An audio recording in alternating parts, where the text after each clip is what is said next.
नहमदुहु व नुसल्ली व नुसल्लिमु अला रसूलिहिल करीम। अम्मा बाद फ़ाऊज़ु बिल्लाहि मिनश शैतानिर रजीम। बिस्मिल्लाहिर रहमानिर रहीम। फ़सल्लि लिरब्बिका वन्हर। सदक़ल्लाहु मौलानल अज़ीम। इन्नल्लाहा व मलाइकतहु युसल्लूना अलन नबी या अय्युहल्लज़ीना आमनू सल्लु अलैहि व सल्लिमू तस्लीमा। अल्लाहुम्मा सल्लि अला सय्यदिना व मौलाना मुहम्मदिन व अला आलि सय्यदिना व मौलाना मुहम्मदिन व बारिक व सल्लिम व सल्लि अलैहि। अस्सलातु वस्सलामु अलैका या सय्यदी या रसूलल्लाह व अला आलिका व अस्हाबिका या हबीबल्लाह।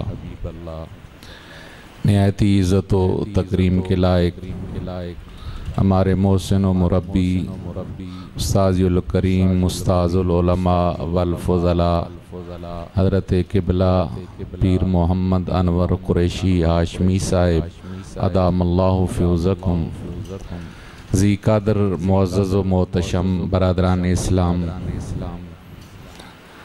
हम माहाना तरबियती प्रोग्राम हय्या अलल फलाह आओ दोनों जहानों की कामयाबी की तरफ, जो कि तहरीक हय्या अलल फलाह के ज़ेरे तमाम इनेकाद पज़ीर है, उसमें जमा और हाजिर हैं।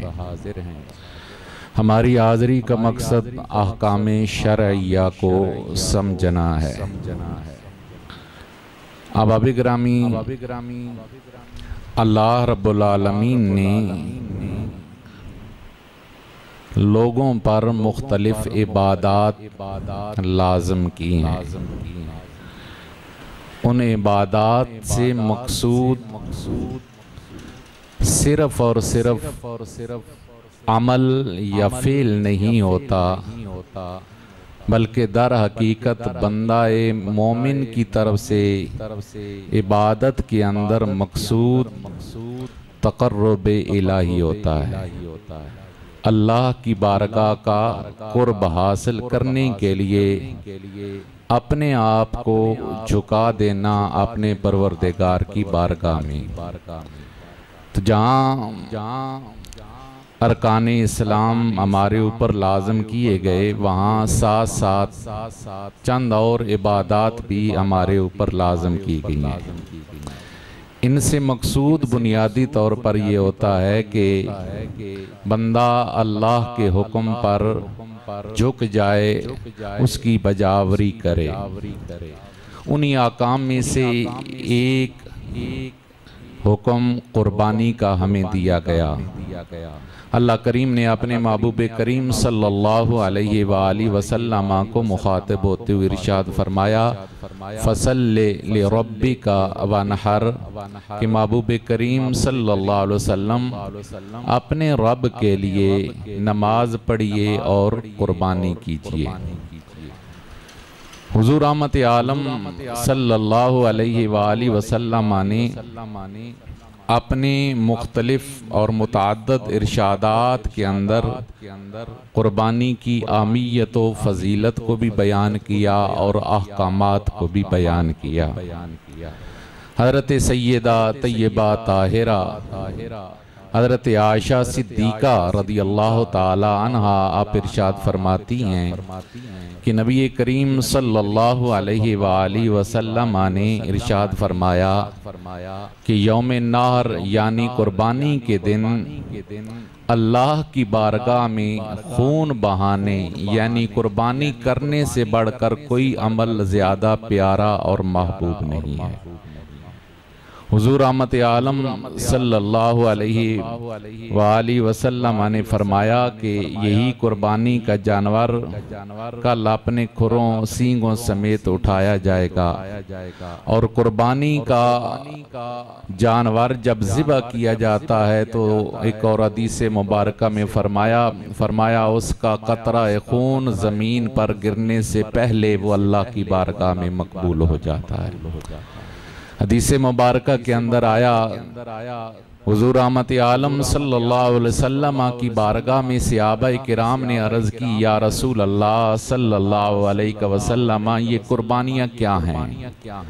तो अल्लाह के महबूब सल्लल्लाहु अलैहि वसल्लम ने इरशाद फरमाया, ये तुम्हारे जद्द आला हज़रत इब्राहीम खलीलुल्लाह अलैहिस्सलाम की सुन्नत हैं।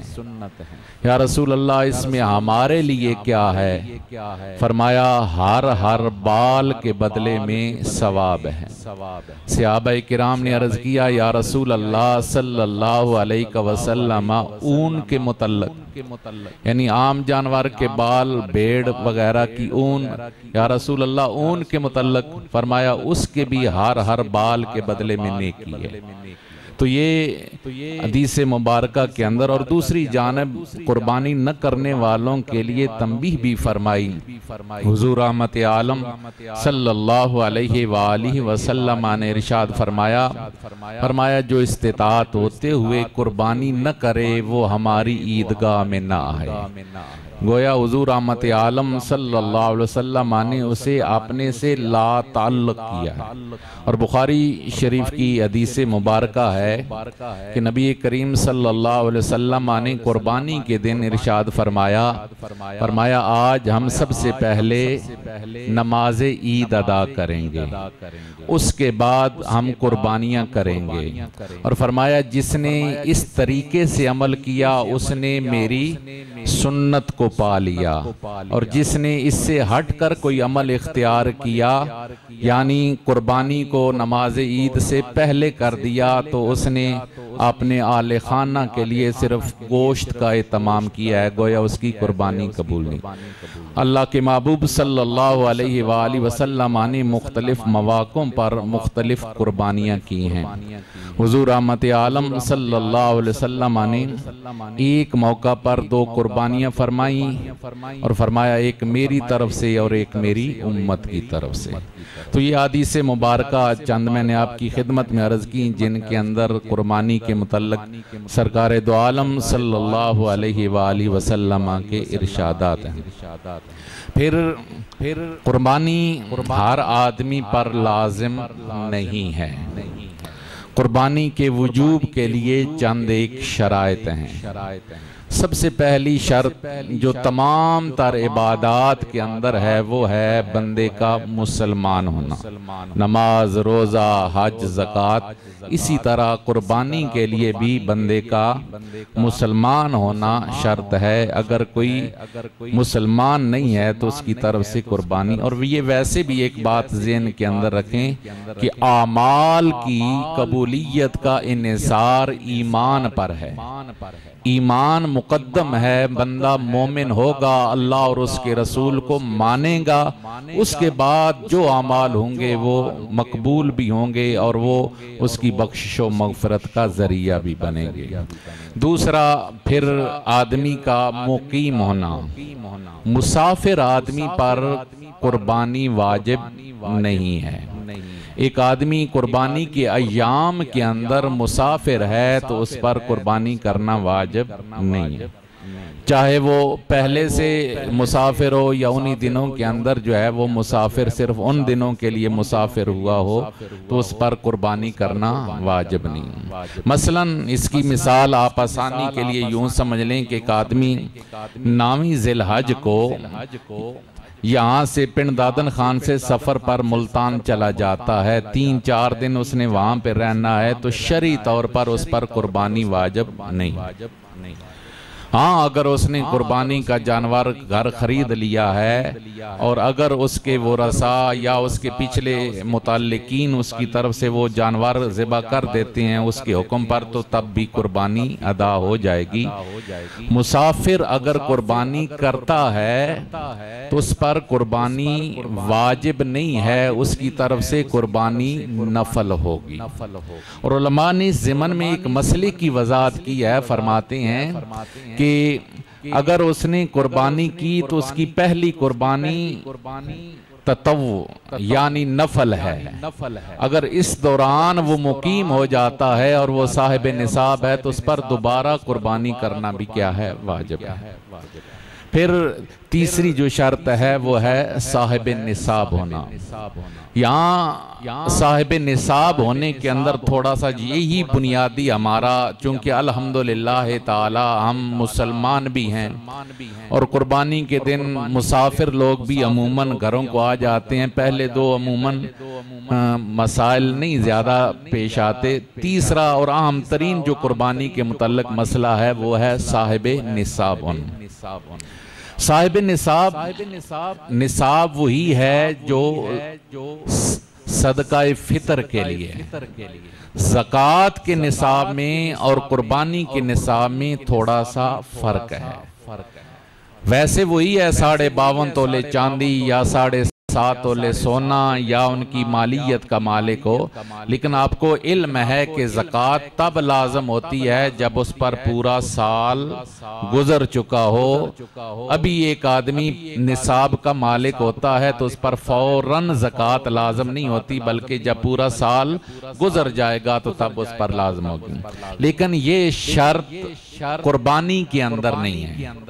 एक आदमी मसलन 10 ज़िलहज को उसके पास कुछ भी नहीं है, 11 ज़िलहज को उसको कहीं से पैसे आ जाते हैं और वो पैसे इतने बन जाते हैं जिससे वो साहिब निसाब बन जाता है, तब भी उस पर कुर्बानी वाजिब है। इन 3 दिनों के अंदर कुर्बानी के जो 3 अय्याम हैं, 10वीं ज़िलहज, 11वीं ज़िलहज और 12वीं ज़िलहज, 3 पूरे दिन हैं और 2 रातें हैं। रातों को भी कुर्बानी हो सकती है, लेकिन उलमा फुकाहा ने फरमाया रात को कुर्बानी करना मकरूह है, जायज़ है, अगर कोई कर देता है तो हो जाती है। इन 3 दिनों के अंदर अगर कोई आदमी किसी भी दिन किसी भी लम्हे के अंदर साहिब निसाब हो जाता है, मसलन उसे कहीं से इमदाद मिल जाती है, कोई उसको आकर पैसे दे देता है, या उसका कोई पैसा गुमशुदा था वो उसको उस मरहले पर आकर मिल जाता है, तो जरूरी नहीं है कि 10वीं ज़िलहज की सुबह को वो साहिब निसाब हो, बल्कि इन 3 दिनों में किसी भी दिन वो साहिब निसाब बन जाए तो उस पर कुर्बानी करना वाजिब है। इसी तरह यहाँ इस ज़िमन में एक और मसला समझ लीजिए। एक आदमी साहिब निसाब नहीं था, फकीर था। शरई इस्तिलाह के अंदर उसको फकीर बोला जाता है जो साहिब निसाब नहीं है। फकीर था लेकिन उसने कुर्बानी की, तो यकीनी बात है उसकी कुर्बानी वाजिब तो नहीं थी, वो कुर्बानी उसकी तरफ से क्या हो गई, नफल हो गई। फिर ये हुआ कि कुर्बानी के दिनों के अंदर ही वो साहिब निसाब बन गया। मसलन 10वीं वाले दिन वो फकीर था, उसने कुर्बानी कोई जानवर रखा हुआ था या वैसे कुर्बानी कर दी, लेकिन 11वीं को उसको पैसे मिल गए और वो वाक़तन साहिब निसाब बन गया, तो शरीयत मुताहरा के हुक्म के मुताबिक उस पर दूसरी कुर्बानी करना भी क्या है, वाजिब है। अब कुर्बानी का जो जानवर है उसके मुतल्लिक मैं बिल्कुल इख्तिसार से जा रहा हूँ ताकि उसके बाद आपको सवाल जवाब का भी मौका मिल जाए। इसके बाद अगले मरहले के अंदर जो कुर्बानी के जानवर हैं उनके मुतल्लिक गौर से समाअत फरमा लें। कुर्बानी के जानवरों के अंदर बकरा, भेड़, इसके लिए 1 साल का होना जो है शर्त है। जिस दिन आपने कुर्बानी करनी है, जिस लम्हे में आप जिस जानवर को कुर्बान करने जा रहे हैं, उस लम्हे के अंदर उसका 1 साल का पूरा होना शर्त है। उसके लिए ये हमारा जो कमरी साल है यानी इस्लामी साल है वो मुकम्मल होना शर्त है। उसके लिए दूसरा ईसवी साल मुकम्मल होना शर्त और जरूरी नहीं है। गाय, भैंस, बैल वगैरह उनके लिए 2 साल का होना शर्त है। उससे कम 1 दिन भी अगर जानवर की उम्र होगी तो वो कुर्बानी नहीं लगती। इस ज़िमन में जो मसला सबसे ज्यादा पूछा जाने वाला होता है वो ये होता है कि दुंदा होना शर्त नहीं है। दुंदा होना उसके एक इस उम्र में पहुंचने की एक अलामत होती है। वो बाज़ जानवरों पर अलामत जाहिर हो जाती है, बाज़ जानवरों पर वो अलामत जाहिर नहीं होती। अगर आप कहीं बाहर से खरीद रहे हैं, जिस आदमी पर आपको इतना कोई यकीन नहीं है, तो वहां आप जानवर खरीदते वक्त उसका दुंदा होना जरूर देख लें। लेकिन अगर आपका वो आदमी मोतमद अलैह है, जिस पर आप एतमाद कर सकते हैं, या आपके घर का जानवर है, तो अगर वो दुंदा नहीं भी हुआ, साल पूरा उसको गुजर चुका है, तो उसकी कुर्बानी जायज है। और बड़ा जानवर अगर वो 2 साल का पूरा हो चुका है, तो उसकी कुर्बानी जायज है। जो ऊंट है उसके लिए जो उम्र है वो 5 साल का होना जो है वो शर्त है, तब जाकर उसकी कुर्बानी। छोटा जानवर जो यानी बकरा बकरी वगैरह, उसके अंदर सिर्फ एक आदमी कुर्बानी कर सकता है। एक से जायद मियां बीवी मिलकर कहें कि जी हम दोनों मिलकर एक कुर्बानी कर सकते हैं, तो वो किसी की तरफ से भी अदा नहीं होगी। और चूंकि वो जिक्र आया, तो एक मसला यूं समझ लें कि ये जरूरी नहीं है कि जी शौहर कहे 1 साल मैं दूंगा, 1 साल बीवी देगी, अगले साल फिर शौहर देगा। ये तरतीब घरों में बना ली जाती है। याद रखें, जो साहिबे निसाब होगा कुर्बानी उस पर लाजम होगी। शौहर ने इस साल दे लिया है, वो साहिब निसाब है, और अगले साल फिर साहिब निसाब है, तो ये नहीं है कि बीवी देगी तो उसकी तरफ से अदा हो जाएगी। अगर बीवी साहिब निसाब है तो वो अपनी अलग कुर्बानी देगी, और शौहर जो है वो अपनी अलग कुर्बानी देगा। छोटे जानवर यानी बकरा बकरी भेड़ वगैरह के अंदर जो है 2 बंदे शरीक नहीं हो सकते एक। इसी तरीके से कुर्बानी के अंदर सिर्फ ये भी मतलूब नहीं है कि आप अपनी मर्जी का कोई जानवर, मसलन मुर्गा वगैरह या कोई भी जी खून ही बहाना है, तो वो जायज नहीं है, जो हदीस मुबारक में बयान कर दिए गए। वही बड़ा जो जानवर है, गाय भैंस या ऊंट वगैरह, उसके अंदर अकेला आदमी, ये मैं एक जुमले में सब दोहरा रहा हूं, इसको ज़हन में रखिएगा, ये बहुत पूछा जाता है। एक आदमी कुर्बानी पूरे जानवर की करे तब भी ठीक है, 2 आदमी मिलकर करें तब भी ठीक है, 3 मिलकर करें तब भी ठीक है, 4 मिलकर करें तब भी ठीक है, 5 मिलकर करें तब भी ठीक है, 6 मिलकर करें तब भी ठीक है, 7 मिलकर करें तब भी ठीक है। सिर्फ इतना सारा है कि जितने आदमी उस जानवर के अंदर शरीक हैं, उनमें से किसी भी आदमी का हिस्सा 7वें हिस्से से कम नहीं होना चाहिए। इसकी मिसाल यूं समझ लें कि 70,000 का जानवर है, एक आदमी कहता है जी भी अगर 7 आदमी पूरे उसमें शरीक होते हैं तो हर आदमी का हिस्सा 10,000 बनता है। एक आदमी कहता है जी मेरे पास पैसे नहीं है, मैं 5 या 6,000 रुपए दूंगा, आप मुझे गोश्त कम दे दीजिएगा। वो अपना हिस्सा 7वें से कम डाल रहा है, उसकी कुर्बानी नहीं होगी जब एक की भी कुर्बानी नहीं होगी। ये बात बहुत आम है, जब आप मुश्तरका कुर्बानी यानी बड़े जानवर में शामिल होकर कुर्बानी कर रहे हैं, तो उसमें ये बात इंतहाई आम है कि सबकी नीयत कुर्बानी की होनी चाहिए। किसी एक आदमी की भी नीयत सिर्फ गोश्त की है, वो कहता है जी मेरी कुर्बानी शुर्बानी नाल मेरा कोई ताल्लुक नहीं, मुझे बस चाहिए कि कुर्बानी वाले दिन कुछ गोश्त आ जाए, या मेरा भी ये 5,000 शामिल कर ले मुझे इसके मुताबिक। किसी एक की भी कुर्बानी नहीं, चूंकि वो नफ्से वाहिद हो रहा ज़िबा हो रहा होता है, तो किसी एक की भी अगर कुर्बानी नहीं होगी तो किसी की भी अदा नहीं होगी। हाँ, अलबत्ता उस कुर्बानी के जानवर के अंदर अकीका की नीयत की जा सकती है। अगर कोई बच्चों का अकीका करना चाहता है और वो बड़े जानवर में उसका हिस्सा रख लेता है तो वो जायज है। 7वें हिस्से से किसी कम जुफ्त अदद हो या ताक अदद हो, इससे कोई फर्क नहीं पड़ता। सिर्फ इतना सारा आपको देखना है कि जो भी उसके अंदर शामिल हैं, उस कुल जानवर का जो 7वां हिस्सा बन रहा है उससे किसी का कम नहीं होना चाहिए। इसी तरह एक आदमी के 2 या 3 हिस्से हों, दूसरे का बाकी लोगों के एक हिस्से हों, तो इस तरतीब से भी।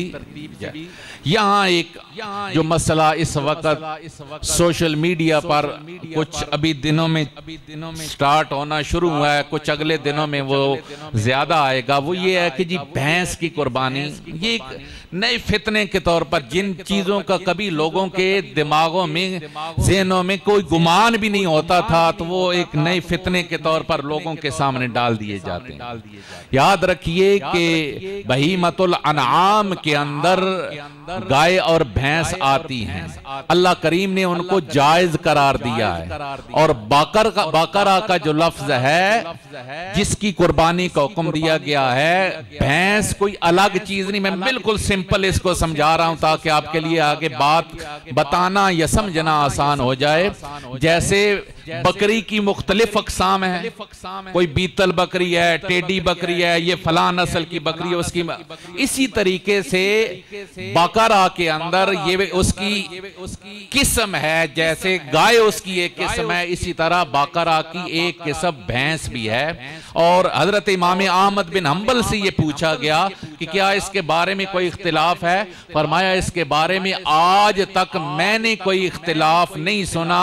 उलमाए उम्मत का, फुकहाए उम्मत का इस बात पर इजमा चला आ रहा। यानी हजरत इमाम अहमद बिन हंबल का ये बयान करना इस बात की दलील बन रहा है कि गोया दौरे सहाबा के अंदर, दौरे ताबईन के अंदर इस बारे में कभी कोई इख्तिलाफ रहा ही नहीं है।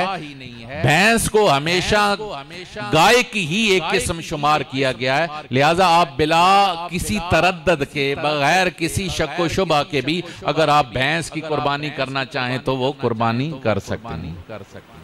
तो ये चंद मसाइल थे जो कुर्बानी के मुतल्लिक थे।